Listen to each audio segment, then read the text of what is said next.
Welcome back to the POMCAST. Ladies and gentlemen, we always appreciate your time. We don't want to waste it.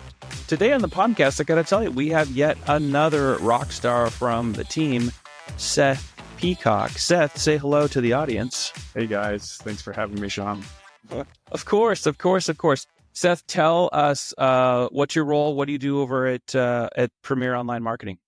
So I'm over at Premier. I'm an associate director of the paid media. So specifically specializing in things like small to medium business, lead gen, auto lead gen, so dealerships. And then I also support our multifamily. So we've got a lot of condos and buildings throughout the U.S. that we run lead gen for, and lots of good stuff to get through today. I'm excited to talk about it. Yeah, me too. So to the audience, listen, we're going to dive in a little bit with Google's PMAX campaigns. They've been out for a while, so that's probably not new to everybody in the audience. But for me, I have found this to be true, especially in the automotive vertical where I've spent most of my career, but it certainly finds its way into pretty much every vertical where digital marketing works. When things new hit the market like PMAX, there's a lot of people that don't want to raise their hand and say, I don't really totally get it. I don't really understand. They want to be more of the crowd of, I kind of get it, and just kind of move on. And so that's the reason why we do podcast episodes like this, when we'll dig in and talk a little bit about PMAX, and we'll start really kind of at the beginning of just kind of, well, what really is it? Maybe why does it exist?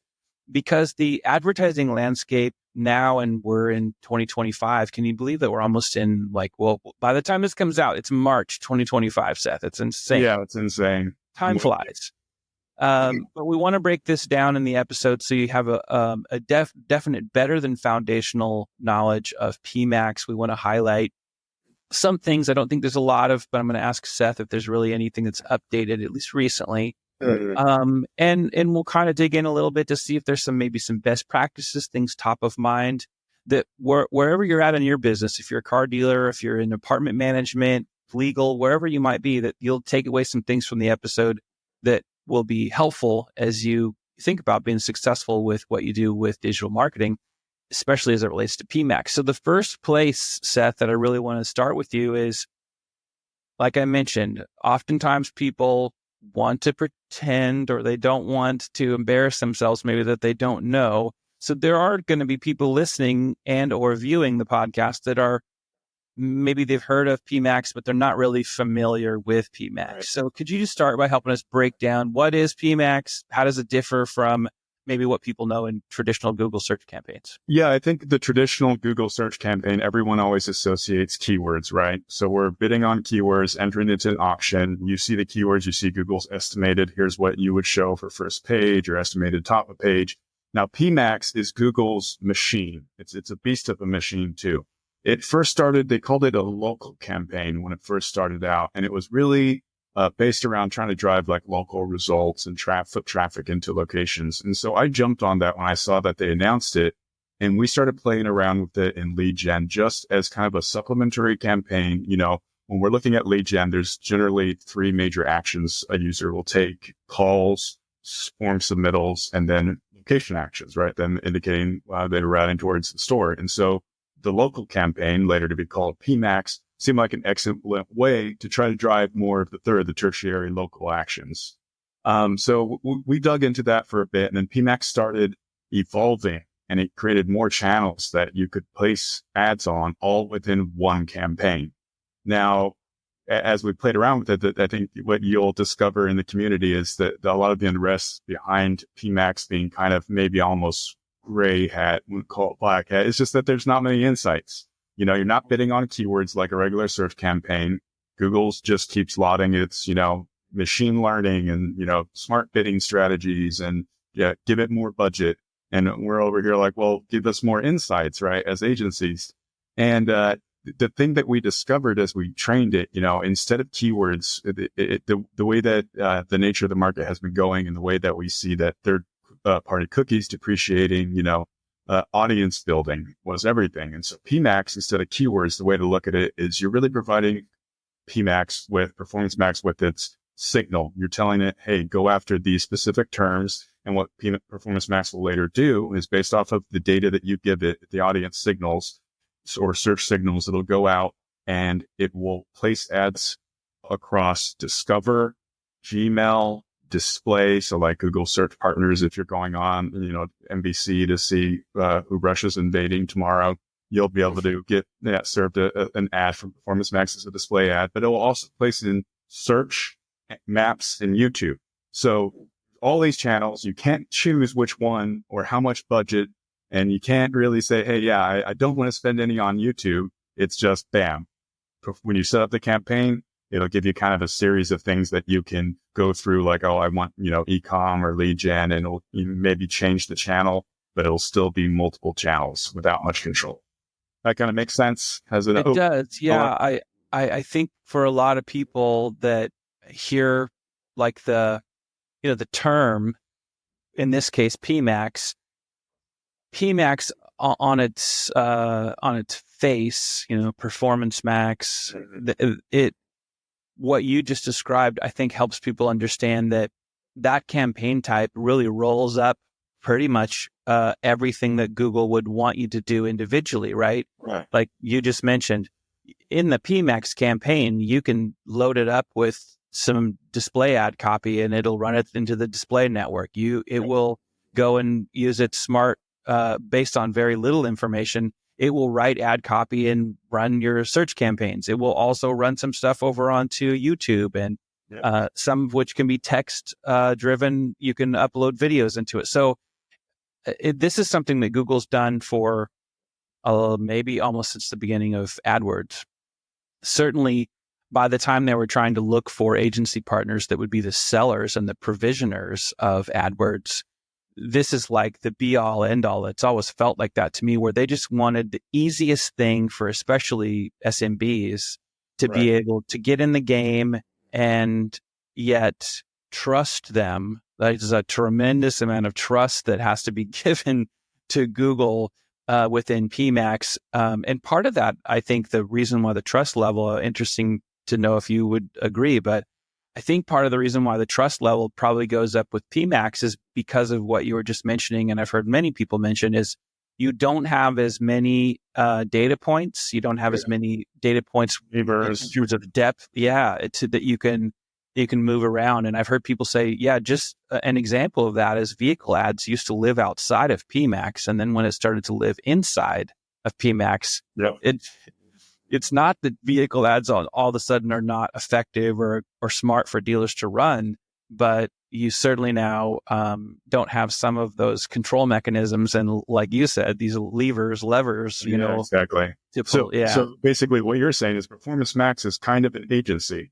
You're like, is that what's happening? Is it a campaign that's basically just saying, hey, here are all the things that if you have an agency, and then other agencies are like, no, we need those levers. And so, there's definitely a lot of distrust that has built, specifically with agencies. And we're here to talk about how to kind of alleviate some of those concerns, how to actually use, because it's irresponsible of you to look at some of the biggest new products that Google's lauding and just say, I don't have enough control. I'm not going to use that. I'm going to stick with, X.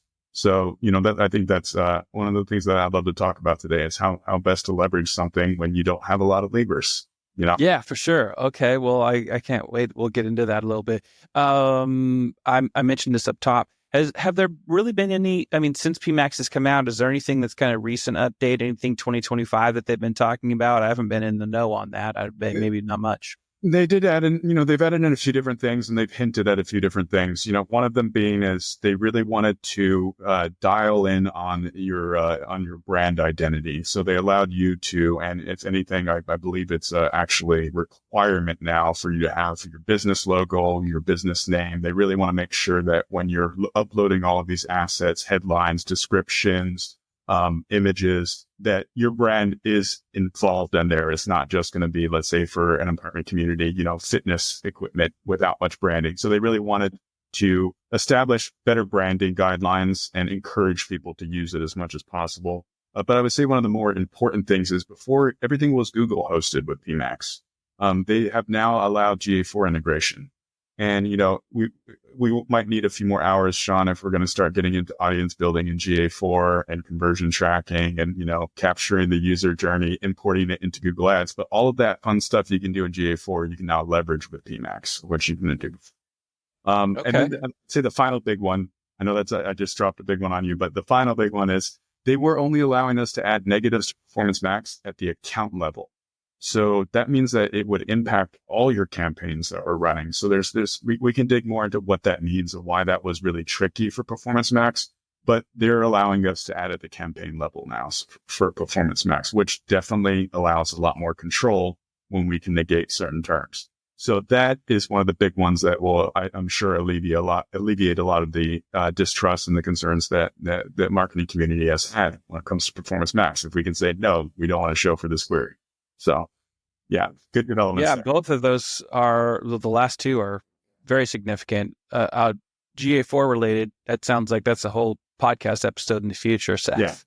Yeah. But regarding negatives, it's oftentimes the first place where you find really lazy management of digital campaigns is, how well are you managing negative keywords?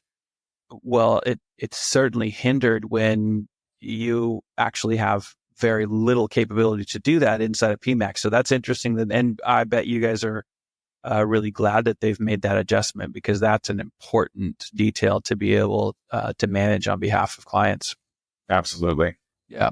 So there's a lot of advertisers who are concerned about data transparency with PMAX.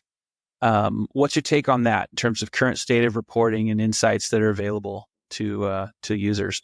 I'm always a conspiracist whenever it comes to certain things like this. And I feel like if Performance Max, if we're leveraging it and Google starts to see that, the bottom line is increasing, we're seeing that Performance Max is being used more often, I think they're going to start giving more visibility on a lot of things. However, there are, and this is one of my big tips to people is, you look in these forums, there are scripts that will break apart pieces of PMAX. The Google Ads API does offer more data that's not directly in the Google Ads user interface. So do a little research, look into it, because you can break apart where the traffic is going by channel.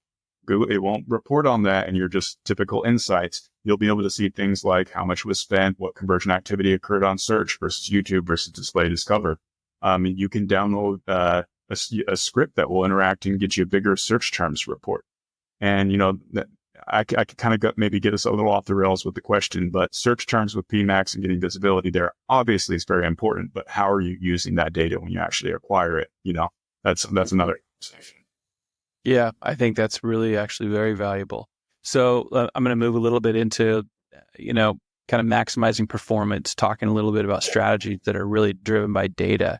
The overlap between PMAX and your typical or standard search campaign has not even just lately, that's always kind of been a bit of an interesting hot topic for people. How would you recommend advertisers go about managing and kind of analyzing some of the overlap in data? Yeah, that's a really good question. And I've got a lot there. So one thing, read the fine print. Google releases a product, read what they say. If you were to go look at the definition for PMAX directly from Google's mouth, this is complementary. Performance Max is supposed to complement your regular search campaign. Okay, so it's supposed to fill those gaps. It's not supposed to be, you're not supposed to have 3 Performance Max campaigns running and then call it the day, So what's really important is that you build a robust keyword list. So one very important thing to remember, exact match queries that you are bidding on will not trigger in Performance Max if you're bidding on them in regular search. So what you're doing is that's why you have to do your keyword research. You build out your whole robust portfolio of all the keywords that you have them in, whether they be exact match, phrase match, even experimenting with broad match, some interesting stuff there too. But if you do have that keyword, that question, whatever you're trying to show for, your alpha non-branded that drives the most results, and you've got that tweaked, you've got your single thematic ad group there, Performance Max will not steal from that. And that's where you have all the visibility and control. So think about how you want that controlled with your regular search campaigns, and then let Performance Max fill the gaps. And when I talked about, running a script that gets you more visibility on the search terms that are being triggered in Performance Max and showing these ads, that's what you should leverage in both directions. You look at Performance Max and you see, hey, there's good conversion activity around these search terms. I'm going to exact match bid on that. So Performance Max can feed your strategy. You can use it as a machine to acquire data, look at those insights, and then show the user exactly what you want, see what the bids are going to be, all that control that we really want. You can pull out of PMAX. That makes sense? Yeah. Yeah. I'm sure for a lot of people that all of what you just shared there, that's unpacking a lot of gold from the ground. Because I don't think a lot of people think of it. I mean, I don't want to oversimplify it, but to think about PMAX as something that kind of is filling the gaps, and then knowing how to avoid some of those potential overlaps. I don't hear a lot of people talk about that in depth. Most of the people that I hear on digital marketing podcasts, or if they're trying to offer advice, it's all very, very either surface level, absent of really any expertise. And most of it's just really people trying to sell under, like it's like a veiled sales attempt, as opposed to information that is really actually beyond just theory. It's helpful and practical. Yeah, absolutely. Yeah, for sure. So Google recently, they introduced some of these brand guidelines for PMAX, and you may have covered some of that, maybe some of what you covered there. Are there anything else there where those things may represent changes or impact in campaign management, especially for that kind of brand safety or brand protection thought? I think my answer to that will actually be helpful for, any agents or anyone out there who is all about control and feeling a little bit leery about using PMAX. And there is a little bit more meat on that when we talk about brand, but Performance Max, because there is the option to add in a brand exclusion. And that's the direction that I prefer to go in lead gen. I'd rather not show it for branded terms in PMAX. And it's important. And the reason why it's important is because you're going to have clients are going to be like, why am I bidding on my own brand when I'm showing up for free? So the age old question, and then you talk about brand defense, and that's where you can control the budget, right? We can say, all right, we're only going to cap it brand defense at 10 to 15% of your monthly budget. But when we can't see all of those branded terms, or we're not being able to do that at Performance Max, that's why I recommend actually excluding. But secondary to that, what actions are you tracking? What goals have you included in Performance Max? Because remember, that's the end all right there. That's the target. You're providing this machine beast. So if you've got something like get directions, find directions as a goal, which is good. Store visit, something valuable, driving that foot traffic to, let's use a dealership as an example. That's valuable. However, we do find that it's not great for reporting. We don't want to report on a click where an employee accidentally routed you clicking on an ad, or a delivery driver. They're kind of vanity metrics to us. We're proud in reporting on a correct CPA or CPL. So we exclude that.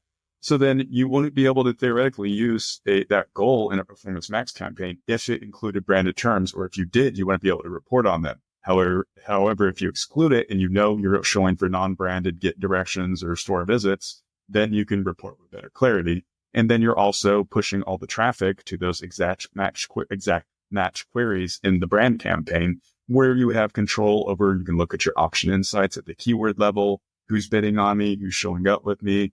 So, there's more that you can do when considering brand. And again, this is going to be a case by case scenario. This is the best practice I use for lead gen, but sometimes the user journey, leading them down the funnel to that branded query, maybe it would be necessary to have that in the machine learning. Maybe it's more pertaining to econ, where I would want my brand in there. So yeah, that kind of answers the question. No, it's great. And I love that, just the distinction, like e-com in a car dealership's very, very different goals that they're going to want to set up. Car dealers have really, not since the dawn of paid search, they didn't get it in the beginning, but it didn't take long before they realized that brand side of the house is really important to them. And oftentimes they are not being given the insights to understand really even how much they should still be, because you mentioned also playing offense or defense, is sometimes both, right? Usually for dealers, it is both. If you're anywhere near a metro or in a metro, you're probably playing defense and offense if you want to be smart in your strategy. But then things like PMAX come along, and there are other things that you need to consider based on, some of these new campaign types, so that you don't end up kind of looking at a report and saying, well, gosh, we dumped all this money, went into these brand related elements of the campaign and search results, but we didn't really get what we were looking You for. see the sales or something. Organic took a hit. Why did organic? Well, you're spending your money on brand. Yeah, Exactly. So it's really good, I think, for really all different types of verticals, but for dealers to kind of hear these distinctions, it's really, really important. So then they can take that even no matter who they're working with. If they're not working with you guys yet, I say yet, because it's important for people to understand kind of what's going on behind the scenes so that their conversations with their existing providers are higher value and that they have a level of understanding. I use the analogy all the time. If you are a business who uses an agency to help you with some of these things, which is almost 99.9% of the time the best way to do it. Sometimes in-house, you've been lucky to hire a ninja that would normally be working at an agency or running their own business. That's rare.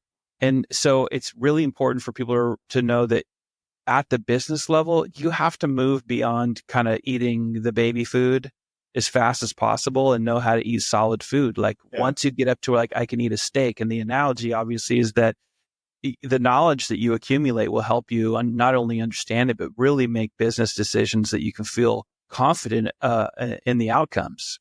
So I love that. so it's, I'm going to have to steal that analogy there. I'm going to use that for comparing when we're bidding on top funnel versus bottom funnel, the big scary consideration that an adult there. You can't get that steal away baby food, Steal away. There's nothing new under the sun, man. So I got it from somebody else at some point in time.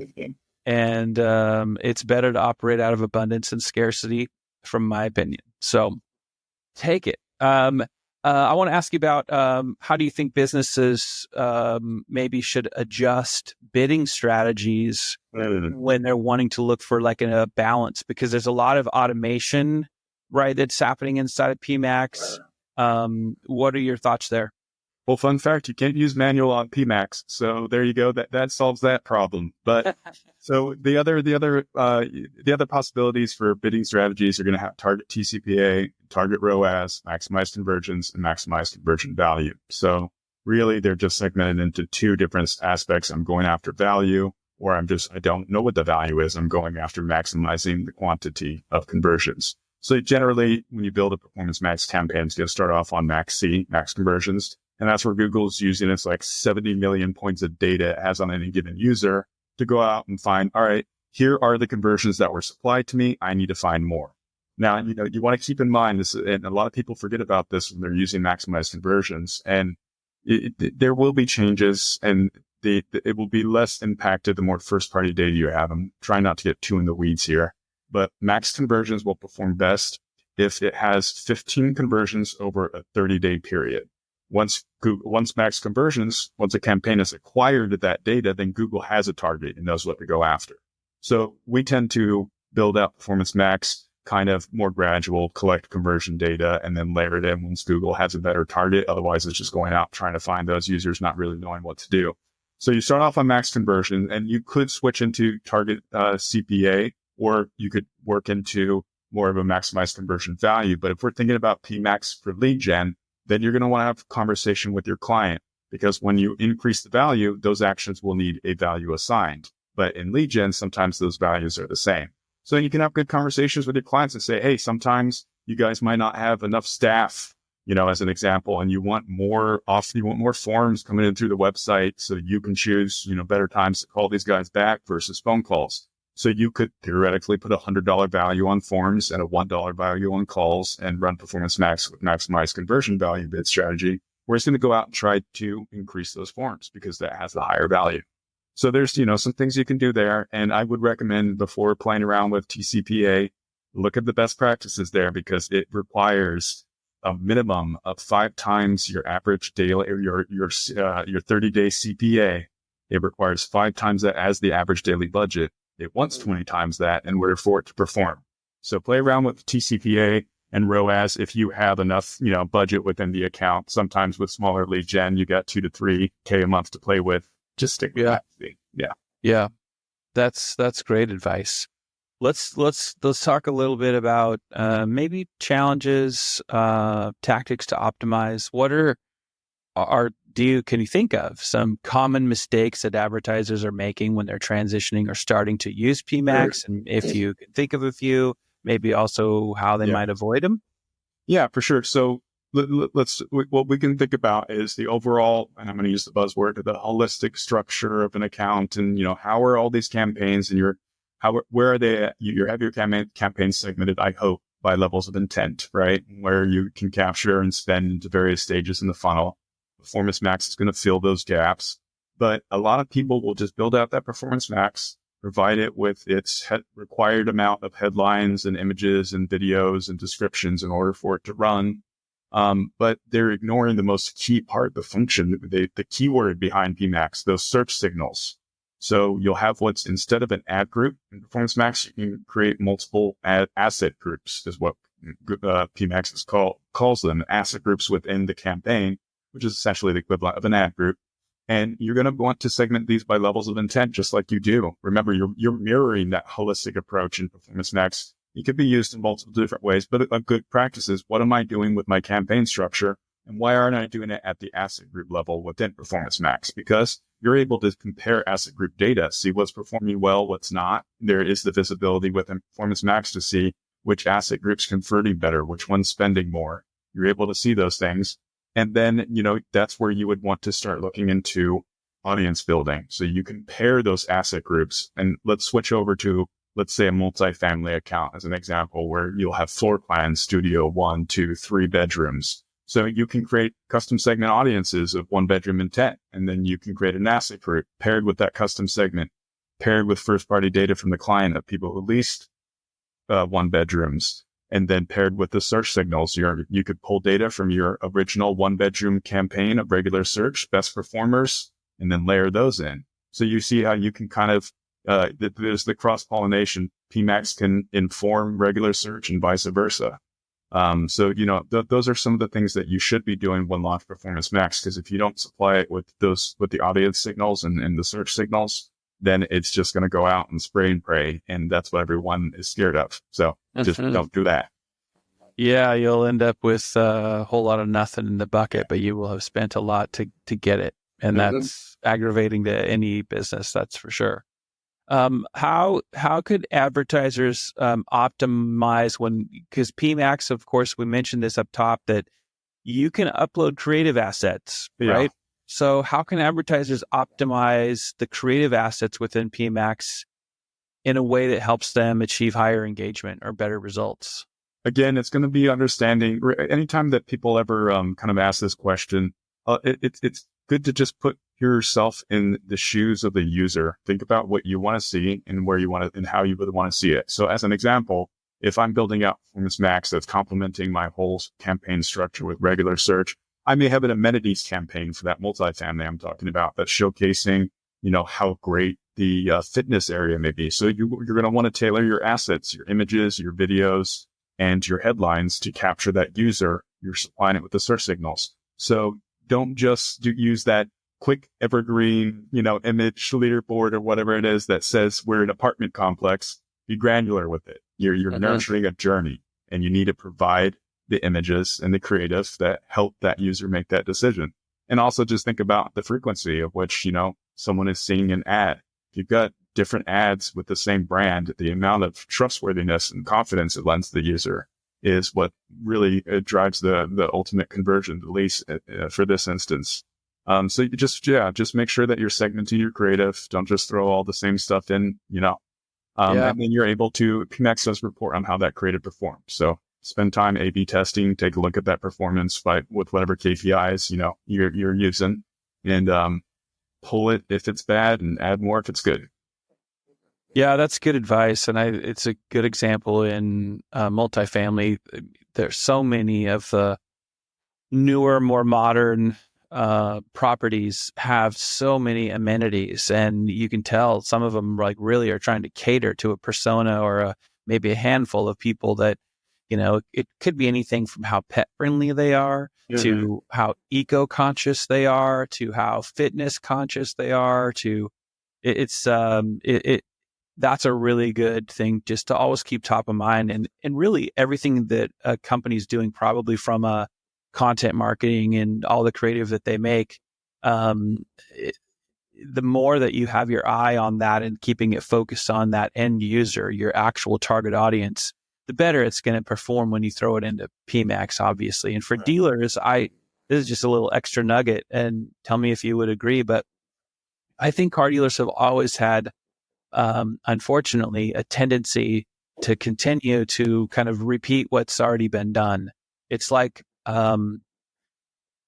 newspaper ads that included pictures, the old days became today's display ad, became today's, right? And there are still a lot of ads that end up in social and in paid, in the Google environment that are kind of like that. So for car dealers, I think I would say what I hear you say is be creative there too. And like you said, even do some split tests to find out what's actually driving better results. I hate to say don't be lazy, but it's like, don't mail it in when it comes to the creative side of the assets that go into PMAX, because I think it can actually be one of the elements that separate those achieving better results than they would even expect versus ones who are probably thinking that they could be doing better. And it could come down to, well, you're not really doing anything to innovate or be different or test different variables within that creative asset. Absolutely. And it is an evolving machine. So the more that, it's collecting this data, the performance is going to change. A new competitor enters in and, maybe the PMAX might back off for a bit. You got to start looking at your auction insights. So yeah, there's definitely a lot more levers that you can pull than it is apparent, at first. Yeah, for sure. What role does audience segmentation? You mentioned some of this stuff in PMAX. Maybe do a little coverage of that again, because audience segmentation is really actually important across all sides of digital marketing. Yeah. How does it wrap into success when it comes to PMAX campaigns, especially when what we've talked about? There's limitations on how much reporting and how transparent all of it is. Yeah, honestly, this one's kind of the simple answer, just because when you're segmenting your audiences, you're just trying not to confuse the machine. So you're really just trying to, there's two parts, I guess. You're not trying to confuse the machine by saying, hey, here's all of these things, go after it, but you did it, you've got it all under one group, one asset group or something. You've got cards versus used. Exactly. Or even, let's say, acquisitions. So there's a lot that people aren't doing with their first party data to feed the funnel of their used inventory by marketing to people who you already sold vehicles to. Grab that first party data from the whatever time period you have there. And then this is just as an example. So then you'll have your new and used over here in your asset grouping. And this is also what can be mirrored in your typical campaign structures. And then have an acquisitions asset group, or build out a mirror PMAX that's acquisitions so you can funnel budget appropriately. But you've got your audiences segmented based off of the layers of intent, and then when you have that's when all right, well, what messaging captures that intent? And that's where you modify it. So it's really just the same sort of logic you're using with your creative, same sort of logic you're using with other campaigns within your account. But, spend time with it, because I always think about this meme I saw. It's like a meme format where it's like an old lady, and then you're helping the old lady, and she's saying something like, "Oh, I remember when X was. Oh, let's get you to bed, Grandma." I modify it where she was saying, "Oh, I remember there were these things called keywords that you could bid on," and it's okay. Let's get you to. And I actually modified it for Mike at that point. All right, Mike, let's get you to bed. So you pay attention to your audiences, spend time there. And you can. So many people are not doing things like, when you build a custom segment audience, there's criteria. You can expand on that audience. If you look at it, you've got the bucket of or if you do a combined audience, you can narrow that audience. You can build multiple custom segments and say that is the criteria for combined, whereas a regular custom segment is which expands on an audience.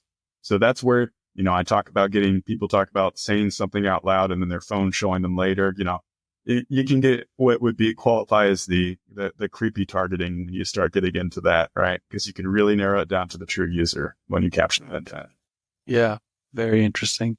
And I love your thoughts there on, even though to some people it might seem simplistic, of new and used, but the acquisition side in the last 3 to 5 years, that's become really a hot part of business for dealers. Right. And I started telling dealers when they were coming back into starting to spend more post-COVID and returning to, okay, we've got to actually start putting some paid media campaigns back together. even before that, I started to say you shouldn't have really shut it all down. You should have actually started some new messaging around offering your trade up tool as part of your advertising, and or offering you want to buy cars, sell us your car, sell us your car, sell us your car. You literally could build a whole segment around that part of your business, landing people with the copy, with the creative, everything you do, that you can land people in that part, because that's also a profit center for dealers. It's not just the sales of the new vehicles and the sales of the used vehicles. It's also the servicing of all those vehicles. A lot of people don't realize that the average service writer actually is responsible for more gross profit in a dealership than their top salesperson. It's crazy. That's insane. Yeah. But that acquisition piece too, it's just very interesting. I think dealers always get kind of jazzed about learning, like, oh, maybe we should do that. Especially when there can be fatigue around, oh, we've been doing something like Google AdWords, Google Ads, PMAX, vehicle ads. When you've been doing something for so long and there's, two schools of thought around it, oftentimes one side is deep in their knowledge and their understanding, and the other side is really just trying to throw confusion and pull you into something else because they want you to spend your money with them. Yeah. Is usually what happens. So last couple of questions. This has been a really good conversation. A lot of really good stuff, Seth. I want to ask you a little bit on the future. AI is huge. We were talking about it even before we started to record. AI and automation, although those things are really different in my mind. But they both continue to evolve. How do you see the paid search, the PPC landscape? How do you see that maybe changing over the next few years? This does not have to be specific to PMAX, just your general thoughts there. Yeah. That might take a whole nother podcast for you and I to dig in. I'll give you quick answers here on this one.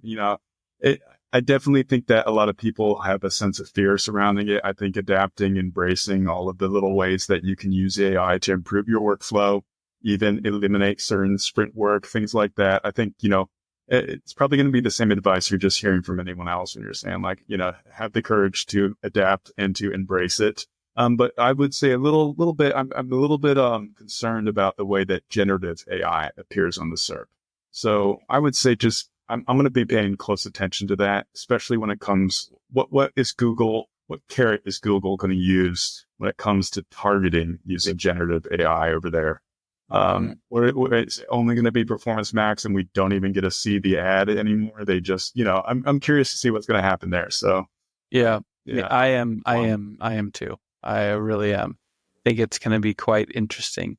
I don't know if you don't have to have a top three. If you have a top three, that's great. This is kind of one of those top three questions, but let me just, if there's one thing that's at your top for marketers that kind of feel overwhelmed by changes, whether it's they still feel like PMAX is new to them, or their knowledge of and they're really their understanding of PMAX was kind of shallow, maybe until they've listened to all the great things that you've shared on this episode. But a lot of times, it's not always even the marketers. Oftentimes, it's the businesses that they just feel buried by changes and new things and all that. What would you say are your maybe top three or your maybe best tip for people just kind of staying ahead of the curve when it comes to paid search? This one is so simple, and it's astounding to me how few people I've met that actually use it enough. But just post to Reddit. Like you start having a comb to Reddit. Subscribe to a couple PPC or subreddits.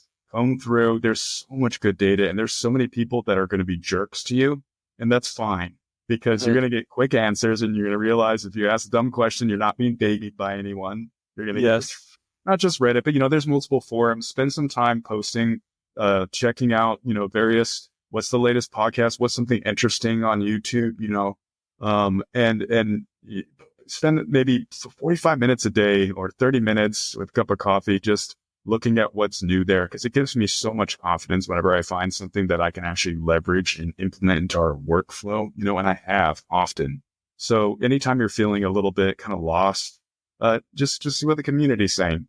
Make a post about it. Hey, I'm feeling lost. What's something new that you would try with PMAX? And I'm on there. I'm in the subreddits answering some of those questions for you guys too. Yeah, and then I would say that one. One of the ones that I find new account managers, and this may be more like an agency side thing, but the mistake a lot of people do or make is that they check a lot of boxes with the client, but they're scared to ask about the negative stuff. Find out what an unqualified lead is. Spend time talking to your clients. Find out what's actually important to them. When you do that, when you can kind of build up just that trust with them by, them feeling like you actually care and understanding, it's going to create more of a better environment for you to work in. And that's just ultimately going to help you stay ahead of the curve when you're seeing what the boots on the ground opinion is like, get feedback, I guess. I love that advice because a lot of people are afraid to run to the hot zone. And I understand that very much. Like it takes some courage to run to the hot zone. It does. But what you're saying, and I completely agree with, it is where you will get the most profound and real, authentic learning, and you will get it faster there than anywhere else. And it might be uncomfortable. Yeah, it might, it might, as a result, make your skin thicker. But you'll come away with tangible, like, things that you can work on and improve immediately, as opposed to trying to go as far around it as possible. Yeah. It's just ultimately not worth it. And also, if where that takes you, the hot zone takes you closer to maybe the client that's experiencing the issue, if that's the case as well, almost always raises not just the trust level, but the respect level, and it helps the reputation. If you're a marketer, if you're the agency side and you've got to run to the hot zone to figure those things out, you might take some unfriendly fire. It may be very uncomfortable. But it also, sorry to interrupt, but it also helps you build those defensible positions because you're 100%. going straight to the source of truth there. And Yes. Yeah. Just fantastic. This has been a great conversation, Seth. I really appreciate you taking the time to be on the POMCAST today. Where can people reach you? I never want to be too presumptuous. Maybe that's LinkedIn for you, but maybe you'd send people elsewhere. Where's the best place for people to connect with you? Yeah, find me at LinkedIn. Shoot us a message, premieronlinemarketing.com. Connect with me if you have any questions. I'm always happy to kind of discuss any of this stuff. I love expanding out on the network, but find me on LinkedIn or check out our website. Awesome. Well, listen, audience, whether you are listening and or watching, we always appreciate your time. Like Seth mentioned, you can go to premieronlinemarketing.com and learn all about what they're doing as a company. I always highly recommend people that are listening to the episodes to make sure that you go onto LinkedIn and look up Seth. You'll find him there easily. You'll also find the company page for Premier Online Marketing, and you can find all their employees. I highly recommend you connecting and following all of them, because they put out amazing content. They are true experts in this realm, as opposed to just theorists who can talk a good game, but really don't deliver much. And that's why I'm a big fan and glad to host their podcast. So until next time, we will just say thank you for joining us for another episode of POMCAST. See you again real soon. Thanks, Sean. Thank you.